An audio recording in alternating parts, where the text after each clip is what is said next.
You're listening to the Diplomats podcast on Asian geopolitics. As always, I'm your host, Ankit Panda, recording from Washington, D.C.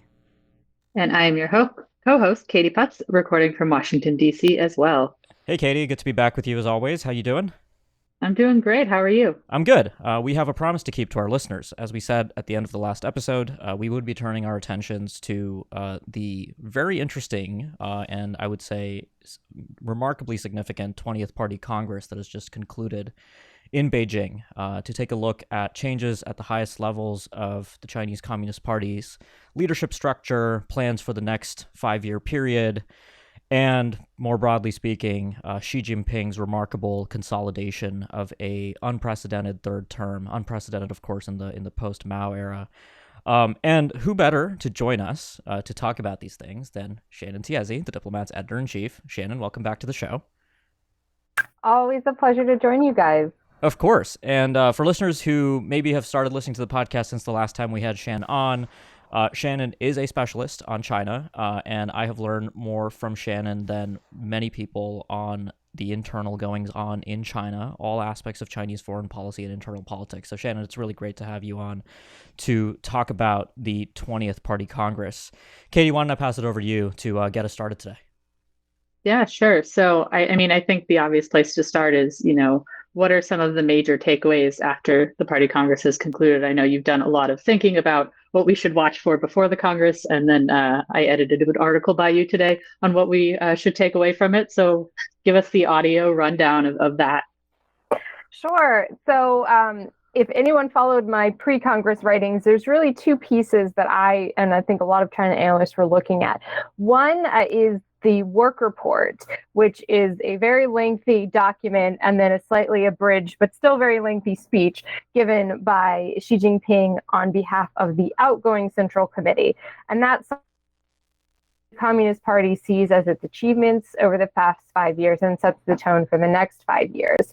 And the big takeaway there was the CCP is going to stay the course, which is not a surprise given Xi Jinping's dominance at the top level. Everyone expected him to get a third term, which, as Ankit already noted, he in fact did. But I think particularly on zero COVID, it was, maybe not surprising, but telling that there was no acknowledgement at all that there may have been some unintended consequences that were negative from this policy, or really from any of Xi Jinping's top line policies. Just full speed ahead on all fronts on everything China has been doing, whether that's the fighting spirit of China's foreign policy, what we might call wolf warrior diplomacy, or zero COVID. And then the other big thing that, of course, everyone around the world was watching was the personnel changes at the top level of CCP governance, which we're talking about the Politburo, which is it has been 25, it's currently 24 members. And then above that, the Politburo Standing Committee, which is of those 24, the top 7 men, and they are all men and have always been all men. So Xi Jinping tops that out, but he ran the board. All 7 of the members of the Politburo Standing Committee are close Xi allies. There are a couple of kind of head scratchers, which I'm sure we'll talk about later. It's notable both for the people who were left off as well as the people that were put on. So there's a lot to talk about in terms of the internal politicking. So on that note, I think the head scratcher, or perhaps the one that wasn't too widely expected, but the Wall Street Journal actually managed to sort of predict that this person would be joining the standing committee is Li Qiang. As you said, the loyalty that various leaders showed to Xi Jinping was very much rewarded at the 20th Party Congress. So he's, of course, the party chief in Shanghai, implemented the brutal COVID lockdown there, a loyal implementer of the zero COVID strategy for Xi. And lo and behold, he's on the standing committee. What are your thoughts on that? Yeah, Li Qiang is really a surprise, not only because he's on the standing committee. It's not that unusual for the party secretary of Shanghai to make it on. What's surprising is that he was trotted out in the number 2 position, which suggests that he's going to be replacing Li Keqiang, not confusing at all to have Li Qiang taking over for Li Keqiang. But Li Qiang, party secretary of Shanghai, is going to be the new premier. And now this won't be made official along with all the state appointments until the two sessions, the National People Congress and the CPPCC meetings, which will be in March next year. But generally, the number two guy walking out of that first Politburo meeting is the premier. And we have not had someone be the premier who was not previously served as a vice premier in the post-Mao era. So not only did Li Qiang make it onto the Politburo Standing Committee, but he's basically being parachuted in over all of the current vice premiers to take on the top role of economic policymaking for China. And that really says a lot because he's not popular. He's not seen as particularly successful after this fairly disastrous COVID lockdown. So it really seems like she was sending a message that I can get whoever I want, and above all else, loyalty to me is what's going to get you promoted. And is that kind of one of the big themes of this party Congress generally? I mean, people have made the point in the lead up to the Congress that she is broadly looking to dismantle many of the post-Deng era norms that existed within the party. Collective leadership, of course, was done away with at the 19th Party Congress. And now we're seeing, she sort of steamroll everything from age limits and, the retirement ages for many senior officials, rewarding loyalty without people being in the traditional predecessor positions before they should be elevated. Is that fair to say, Shannon, that we're kind of just seeing the dismantling of really 30 plus years of Communist Party norms? Yeah, I think that's the big takeaway for a lot of us China watchers.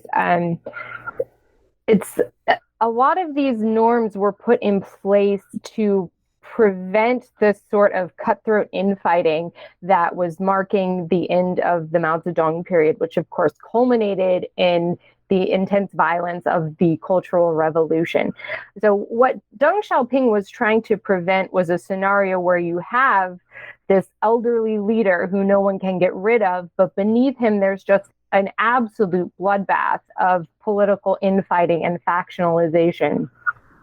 And Xi Jinping has been slowly chipping away at the sort of reforms that Deng Xiaoping made to try to prevent this scenario from happening. Obviously, he set the scene way back in 2017 to take on a third term, which, it's a little strange to call it unprecedented because the precedent itself is so very recent, only going back to Jiang Zemin, but it's still very notable that we had 2 rounds of this very predictable, orderly power transition, and now that's been thrown out the window. Another point was the age limits, as you mentioned. The party, even post-Mao, was struggling to deal with what do we do with all of these powerful but increasingly elderly leaders who just have a tendency to hang on to their positions. And the solution they came up with was called the 7 up, 8 down rule. If you are 68 or older, you're retiring. If you're 67 or younger, you're not. And that kind of made an objective standard so that you didn't have this constant fighting, not only to try and gain a seat, but to keep your seat if you had an existing one. And she broke that at this party Congress. Li Keqiang, the outgoing premier, and Wang Yang, who was a vice premier, were both seen as not part of Xi's faction. There's a lot of debate over whether the Hu Jintao Communist Youth League faction even exists anymore or is a meaningful analytical tool. So I won't label them as being part of a specific faction. They're just not with Xi. And they're both 67. So under the formal rule, it's an unwritten rule, but the former unwritten rule, they would have stayed on. No one really expected Li Keqiang to stay on because he had already announced he's not going to stay on as premier. But Wang Yang people weren't quite sure what was going to happen to him. Now we know he's gone. Meanwhile, Wang Huning, who is also 67, who was on the Politburo Standing Committee and is a close Xi ally, was permitted to stay on. And so there's a clear divergence in how these 3 67-year-old men are treated in terms of their political careers based on how close they are personally to Xi Jinping. And obviously, Xi himself stayed on, even though he's 69, he could have been expected to retire. And there are a couple of other people above the 68 age limit who made it onto the Politburo. And they are also, seen as in Xi Jinping's camp. So the message is pretty clear. We're back to an era where your political loyalties determine not only whether you're promoted, but whether or not you get fired effectively, which is going to make Chinese politics even messier. Hey, sounds like American politics under the last administration in a real way, right? So perhaps not so unprecedented. Katie, go ahead. So Shannon, I think this is probably a good time to address the Hu Jintao question. As I know you were following the Party Congress very closely. I was not following it as closely, so I've only have a brief overview. But maybe explain to our listeners sort of what happened with this Hu Jintao and why everybody's talking about that. And then maybe, I know you didn't want to get too deep into the factionalization question, but maybe a little bit on going forward, what we should maybe look for when it comes to factions, because it seems Xi allies and Xi partners are the ones who are going to have a lot of power at this time. But nobody lives forever, so I'm sure people are already thinking about what that future might look like. Yeah, so Hu Jintao was Xi Jinping's predecessor as General Secretary of the CCP and the President of China. And he was seated front and center next to Xi Jinping at the 20th Party Congress. Now, on the closing day, after all of the reporters and journalists with their cameras are let in, Hu Jintao is suddenly maneuvered up out of his chair by an aide who literally grabs him by the arm and pulls him up, who looks very confused and discombobulated in the video footage. He does not seem like he wants to leave. Arguably, he doesn't even really know what's going on enough to understand where he is. This is the big debate. But he's led forcibly out of the hall. Now, Xinhua on Twitter posted that he was having health problems, that his aides had led him off to rest in another room, and that he's now doing just fine. Thanks for all your concern. But a lot of China watchers viewed this as a very ominous political message. There are some rumors that this is a political purge, that maybe Hu Jintao himself is going to be targeted in the continuing anti-corruption probe. I think Bill Bishop had a really good point, which is that Hu Jintao still appeared prominently in the CCTV broadcast of the closing of the Party Congress, which is not something that the party would do if they wanted to completely write him out of this event. But certainly, it's a public humiliation, right? Even if we accept at face value the Xinhua explanation that he was sick, and he arguably does look unwell and confused. There have been some rumors he might be suffering from dementia. Why would you wait until all of the world's journalists with all of their cameras are in the room to record this happening? And certainly the body language involved, there doesn't seem to be any sympathy being offered to him, whether that's deliberate or just a sign of the fact that he's not on the same side as Xi Jinping, and offering sympathy to him could be read the wrong way by Xi. I think it's really telling of the lack of political clout that Hu Jintao has. And he was the leader of what was previously known as the Communist Youth League faction that included Wang Yang, Hu Jintao, and also Hu Chunhua, who was seen as a contender for the Politburo Standing Committee, but in the end, not only didn't make the PSC, but was kicked out of the Politburo. He's not even 60 yet, and he lost his seat because he was affiliated with the wrong faction. So just symbolically, Hu Jintao being forcibly escorted out of the room really spoke to a lot of China watchers as the fall of political opposition to Xi Jinping. So turning a bit towards foreign policy and I guess geopolitical ramifications, everything that you've said so far, Shannon, I think suggests that everything that Xi Jinping wants is going to be carried out in China over the next 5 years. I mean, there might be struggles going on behind the scenes that none of us can really fully perceive, but that I think is one of the big pictures from this Party Congress, that Xi has consolidated power in a way that he really hadn't over his last 2 5-year terms, and now basically we should expect to see a lot more of what Xi Jinping wants, even internationally and within China as well.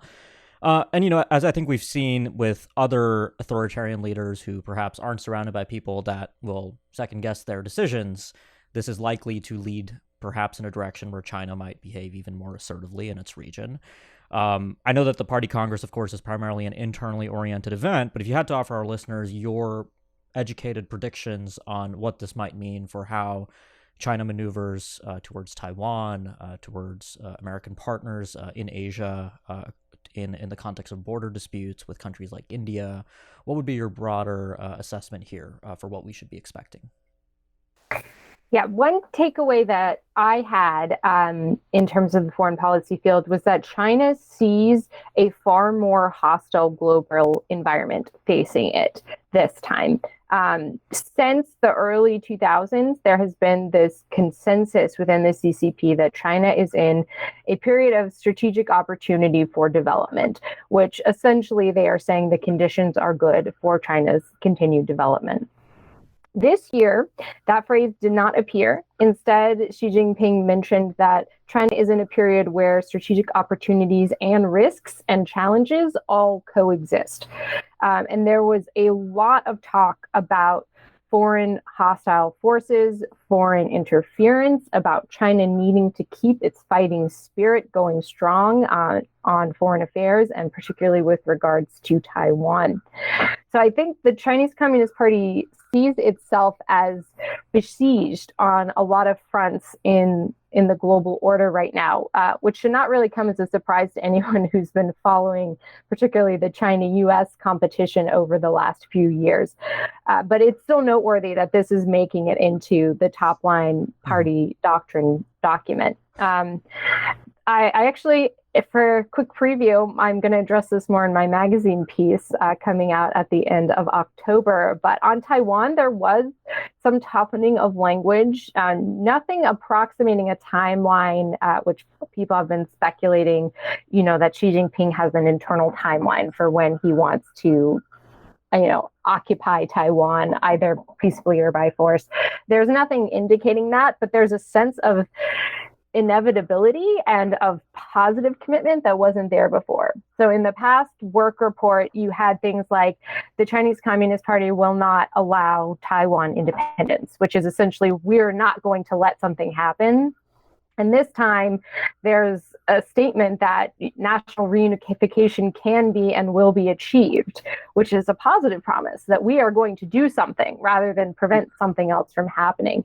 So certainly for people following the Taiwan question, there's a lot to be concerned about. But again, I don't think it's anything surprising or new for people who've been following the dynamics of cross-strait relations over the past few years. This is all stay the course Congress. As we said before, we're going to see these trends of Xi Jinping diplomacy, whether that's Wolf Warrior diplomacy, being more assertive and more hardline in reacting to developments in China's region. These are all going to intensify and continue down the line. Mm-hmm. And economic statecraft is sort of, the big loser here in many ways. Xi Jinping is not particularly concerned with managerial technocracy and building up China's economy. We're seeing fewer economic statistics published than ever before out of China. What do you expect there in terms of how, under the next 5 years, we're likely to see China maneuver economically, internally and externally in the region? So the work report really highlighted that China is not going to be obsessed with its growth numbers anymore. It prioritized national security and stability over economic growth. Also, common prosperity made another appearance. This is Xi Jinping's statement that he cares more about the livelihood of individual Chinese citizens than about China's GDP as a whole. And again, there's nothing new here. These are all things we've heard before, but seeing them written into this definitive party assessment of its past and future work is still significant. So I think it's clear that Xi Jinping is willing to sacrifice economic growth when he sees a political imperative for doing that. And the big example, of course, is the zero COVID policy. And as you mentioned, Li Qiang, as the party secretary of Shanghai, kind of became the poster boy of implementing Xi Jinping's zero COVID policy, even at enormous economic and arguably social costs the people in Shanghai were not at all happy to be barricaded into their homes. You heard numerous stories of people struggling to, buy basic necessities when you're not allowed to leave your house. And the person in charge of that has been essentially rewarded, not only with a promotion, but a mega promotion into the number 2 spot in China's regime. That being said, Li Keqiang and Li Xi in particular, they were in charge of some of China's most economically prosperous regions. Li Xi was the party secretary of Guangdong province. So we do have some economic expertise, particularly on the tech innovation front, which is another point of emphasis for Xi Jinping. That is represented on the Politburo Standing Committee. But of course, you have to put that in line with the fact that Xi Jinping has made it clear national security and political stability is his top line goal. And he's going to be willing to sacrifice economic goals to reach his top line goal. And there's also the open question of how much anyone is going to be willing to suggest alternative economic policies for China in this environment where loyalty to Xi Jinping is what gets you promoted and what keeps you politically safe. Mm-hmm. Yeah, no one's going to tell the leader that his plans don't perhaps make sense. So that's going to lead to potentially some suboptimal outcomes. So we're sort of nearing the end of our time. But Katie, did you have any final questions you wanted to pose to Shannon while we have her? Yeah, I did have one final question. It sort of bounces off this final discussion, but what was the public reaction to the work report and to the Congress, in so much as we can gauge it, given sort of lack of access, I think, because as everybody should probably know by now, before the Congress, there was a very small poster sort of protest over a highway in Beijing. And, I'm curious what your view on the potential for there being sort of public dissatisfaction with, in particular, zero COVID continuing in the way that you said, but also some of these other sort of breaking of what had started to be established as norms, and then those kind of going by the wayside. Yeah, I think it's impossible to know what the average Chinese person thinks of the Party Congress simply because they're not allowed to discuss it in any public forum that's broadly accessible to outside researchers. The protest in Beijing was significant, not just because it happened, but because it sparked a wave of kind of mirror protests that involved people sending the same slogans to each other via airdrop. There's been several reports on that from Vice and the New York Times, really detailing the anonymous people who are behind these one-person protests. And there's also been on foreign campuses in the United States, in the UK, and Australia, there's been a wave of posters posted on bulletin boards reusing the same slogans. Within China, people writing them on graffiti inside bathroom stalls, which is one of the few places in China where you're not going to be on a security camera.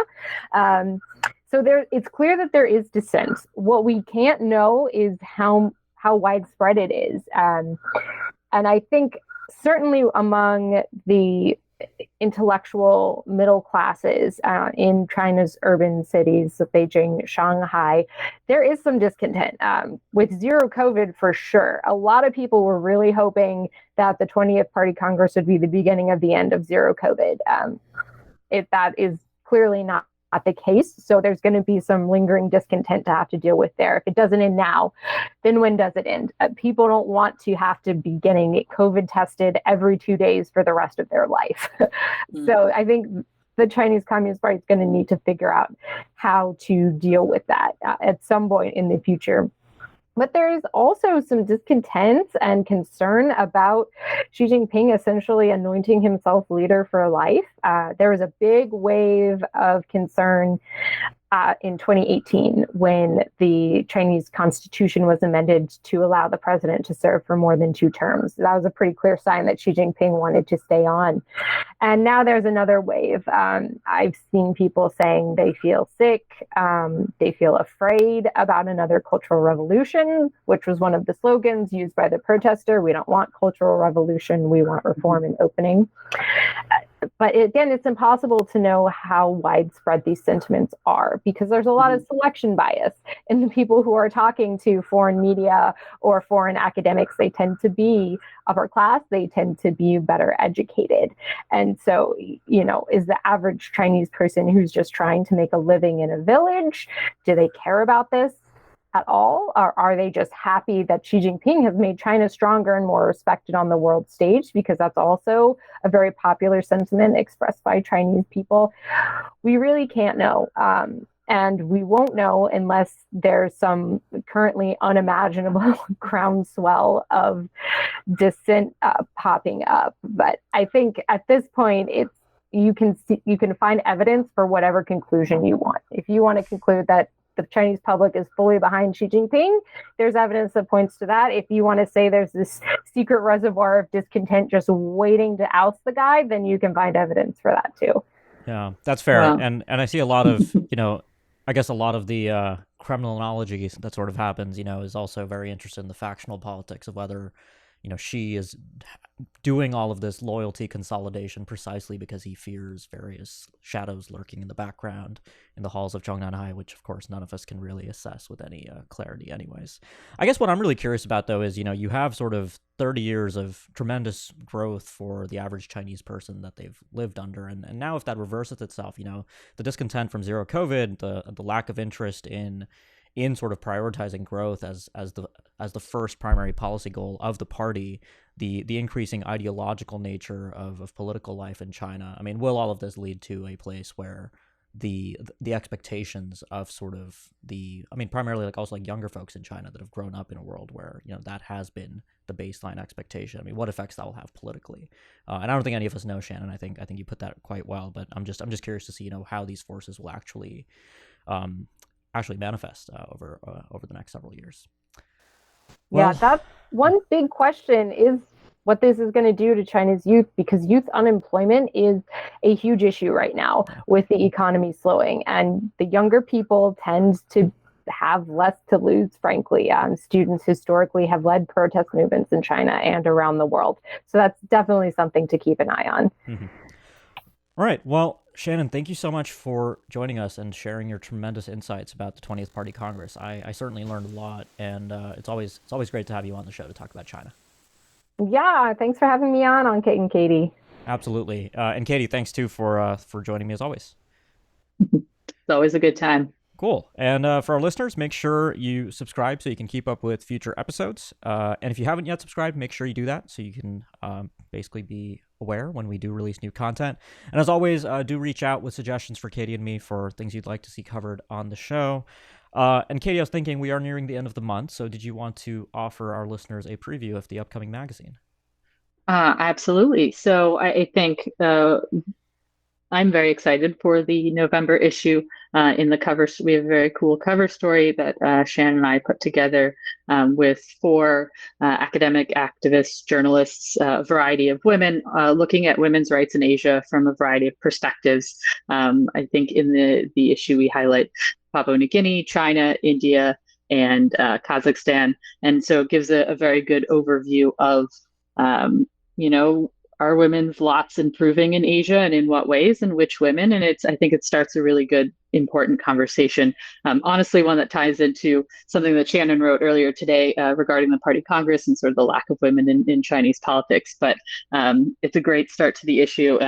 We also look at Pakistan as it moves towards a new chief staff of the army, which is a very important political and military position in the country, and some other great stuff. So please subscribe to the magazine, and you'll get all of that.